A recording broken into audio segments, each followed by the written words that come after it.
I could have started this video by saying something like, "This is the cartoon that could slam a revolving door," or "This cartoon counted to infinity twice." But the truth is, despite being linked to fan favorite martial artist Chuck Norris, the Ruby Spears animated Karate Kommandos is far from excellent. Borrowing from the structure of the Mr. T series a few years earlier, in which Mr. T himself bookended each episode with an intro and a life lesson, Ruby Spears tried their hand at this method again with Chuck Norris Karate Kommandos. Trying to watch the result was so difficult, despite being only 5 episodes. I think I would have preferred to have been punched in the face by Chuck Norris. We gotta get back to the past, to the 20th century. Digging through the bubble wrap into your memories. Back was the collector, he's protecting what we find. Relentless heavy rhythms keep us safe through time. RetroBlasting. This is not a toy. Just the corners of your mind. RetroBlasting.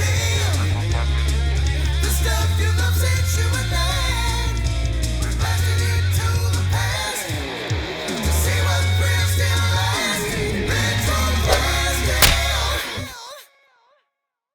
Chuck Norris stars in Chuck Norris Karate Kommandos. Likely commissioned by Kenner Toys as an animated tie-in to their Chuck Norris Karate Kommandos action figure line in 1986, the 5-episode cartoon series by Ruby Spears may just be the smoking gun as to why the related toy line also failed to light fires with kids. Chuck Norris Karate Kommandos' premise is so tired and plastic wrap thin, there's no heart in any of the countless cliches. Where G.I. Joe fought Cobra and Rambo fought Savage, Chuck Norris and his cadre of martial arts warriors known as the Karate Kommandos defend the free world from Vulture, an acronym that is never defined, incidentally. Vulture is led by a forgettable villain named Claw, because he has a claw, no relation to Dr. Claw or Cobra Commander's jet glider.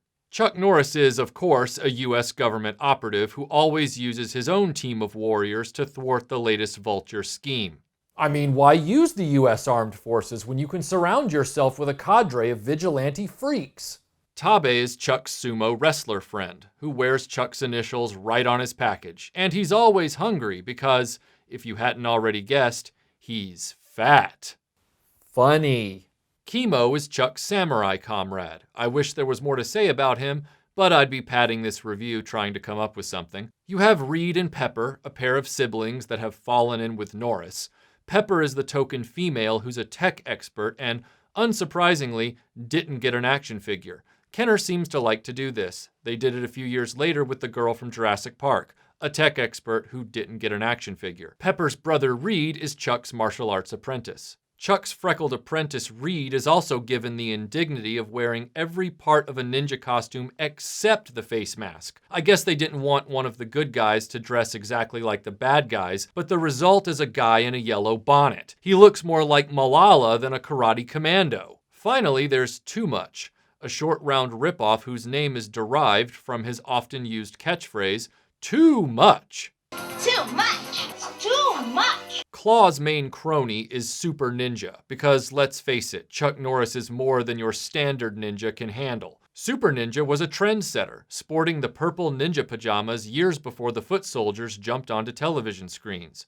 Super Ninja is also high-strung and quick to rave and scream, and he hates Chuck Norris. I'll finish Norris! I'd give anything to tell you that the reason Chuck Norris only lasted 5 episodes was because his show was so awesome that 65 episodes of such awesomeness would have destroyed the world.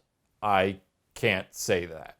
With episode titles like The Deadly Dolphin and Menace from Space, each of these 23-minute shows manages to fail perfectly to elicit any excitement from the viewer. Let me show you why.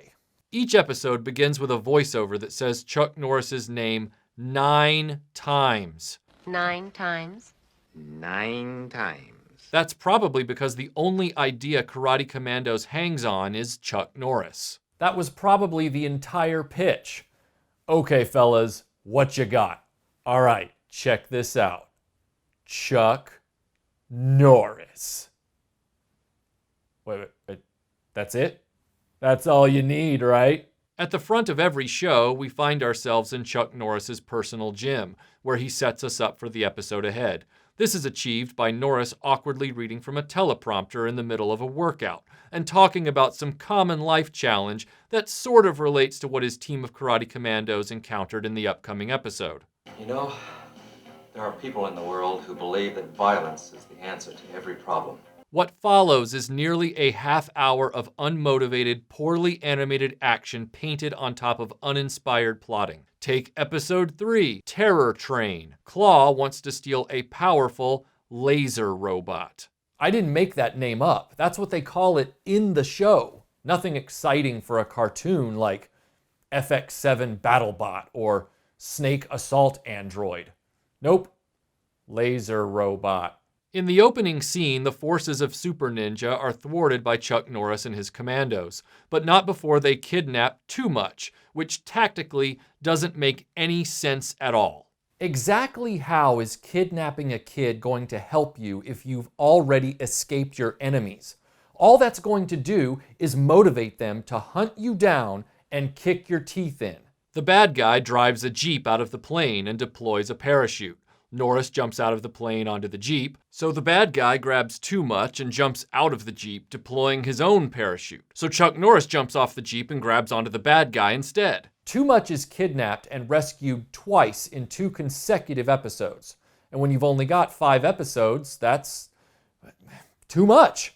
When there is martial arts action in the show, the animation is almost less dynamic than the action figure's abilities. Slow, plotting, and static kicks and punches are slapped on screen. For a show about a group of ninja warriors, the animators phone it in at every opportunity. If they just sped up the animation a little, it would have really helped. The slow action is accompanied by really sloppy compositions, such as this scene where Norris is supposed to be hiding from the enemy camp, but he's in plain sight a few feet to their left.